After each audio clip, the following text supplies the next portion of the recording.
Hi everyone, how's everyone doing today? Hopefully everyone's doing well. Look, it doesn't look good, but I don't know. I'm taking a risk right now. I'm not sure why. Maybe I should not have. Maybe I should dump this in the sink. I added a couple of beans of real coffee beans, like caffeinated. So I might be playing with fire right now. I know for people like, what? Just a couple of beans, a few beans, that won't make any effect on you. Yeah, it will, my body. Anyway, we have come to our last video for the month, which means it's the last of the daily vlog. So thank you for anyone who has been sticking out every day for the past month. I really am thankful for you guys. Appreciate it. This month has been very eventful, apparently. I went to the dentist for the first time in 20 years, almost 20 years. We basically managed to buy, I say we, I mean, I managed. I feel like it's a concerted effort. I feel like if I'm not doing this daily vlog, I would not have done all these things because I feel like I'm recording it and I'm also I feel like I'm sharing it with some people, not a lot of people, but with some people. It feels a lot lighter. It feels like I am capable of doing it.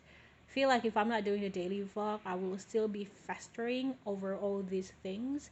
So doing the daily vlogs definitely was made it easier on me to make all these decisions because I feel like I have an outlet to share all my anxieties, my concerns, and it just feel like it's a bit of a, letting off steam, like really stressful steam onto the camera, and unfortunately to you guys, but hopefully it's not too bad.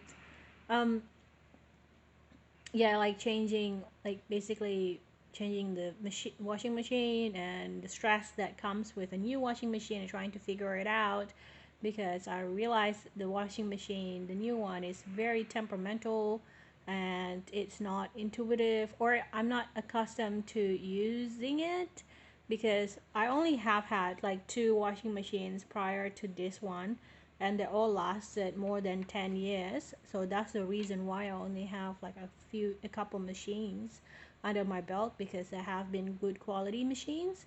And the first one wasn't even broken. It was because the uh, the second one was coming in, so that they have to sell the first one, so that you have to make space with for the second one. But the second one I'm actually broke, because it was quite obvious it broke down. So I have to replace that, and to be honest, it definitely made chaotic a chaotic situation in my finances. Even right now, I'm still in a very chaotic environment with my finances. It's really hard to play catch up. I'm not sure what am I going to do with, figuring out how to kind of come back to zero, come back to neutrality, and come back to like that place where I can breathe again. And but I'm not panicking, I'm not depressed, but if tomorrow I'm panicking, probably it's because of the few beans that I am putting into this particular coffee, which is probably not a good idea, because tomorrow, apparently, if all goes well, I have a BFF date with someone that I met on Bumble. So it's not it's not like a romantic date. It's a friend date, meaning like I'm trying to make new women friends, and I'm also trying to date men. So I realize I need to have a network of female friends to support me, and at the same time, of course, supporting them. But I am trying to figure it out how to do it slowly. I'm not rushing it. My last attempt at making new friends was last year in September, and that only lasted like two meetings, and after that they just disappeared. I disappeared. I didn't really feel like I want to pursue the friendship any longer, unless they try to contact me again, which they didn't, which is fine, because I think the feelings were mutual. We weren't really good friends.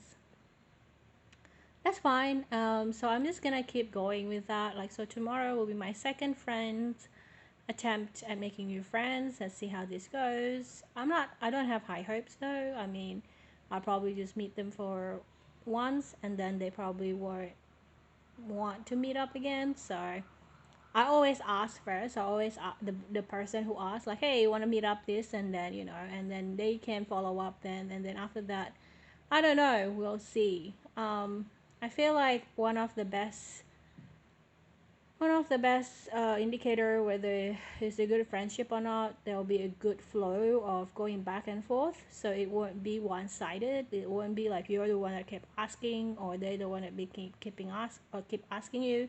I think that will always going to be the case. In my case, I always doing the asking in the past, so that is something that I always feel like I need to keep an eye out. Like, I don't want to be in one of those one-sided friendship anymore, because I thought in the past like, oh my god, they're my friends, and now after putting a distance of time and space between those friendships, I realized, oh, they're not really my friends, are they?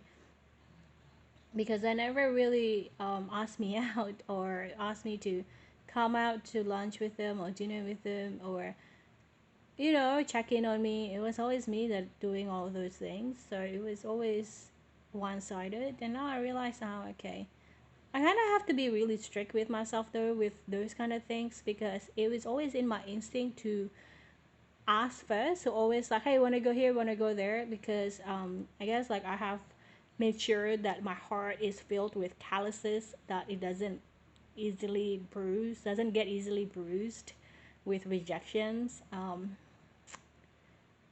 Not take things personally, because there might be blah blah blah blah blah blah, giving all these excuses. But now I'm starting to take care of myself better. If they don't follow up first, or if they don't ask anything, I'm just like, okay, move on. Like, I did that with this really good friend that I used to know from university, and lived locally. So it was a local friend, and also kind of a childhood friend, or teenage friends to be more exact. And I bumped into them on the street, and then it was so exciting. And then we promised to meet up with each other about 5 months later, and they did.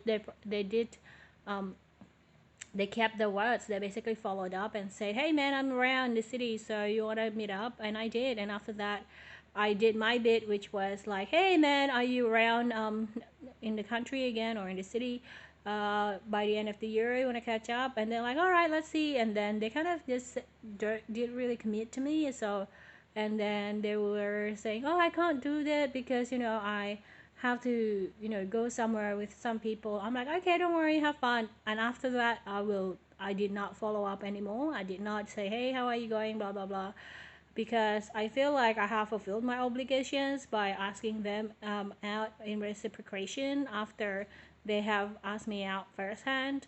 But in the past, I would have kept going. I would have thought, the first time that they asked me was enough to provide me with assurance that they're my friends. But as an adult now, I don't see that anymore. I see things as more moment to moment. If you do this, I do that. It's fine. And I know it sounds like transactional, but it's not really, because I have to make sure that I keep that in my mind, because if I don't, I will be extremely giving my energy too much and not taking care of myself. Kind of, I remember last time in September when with this new friend, I basically was really tired, and I think she only invited me out when it was at her convenience, at her convenience. And I realized, oh, I don't think I like this dynamic. So after that, I never contacted her again. I think she probably be happy with that. I think she probably had found friends that was probably more to her liking dynamic wise. And I think it's also gonna be hard, especially with me being autistic and everything, and I'm masking less and less. So it will be quite hard to navigate that path to see what being friends without having to mask feel like. Anyway, that's me. And I will see you guys in the next video. Thank you for hanging out with me this month. And yeah, I'll see you guys later. Bye, everyone.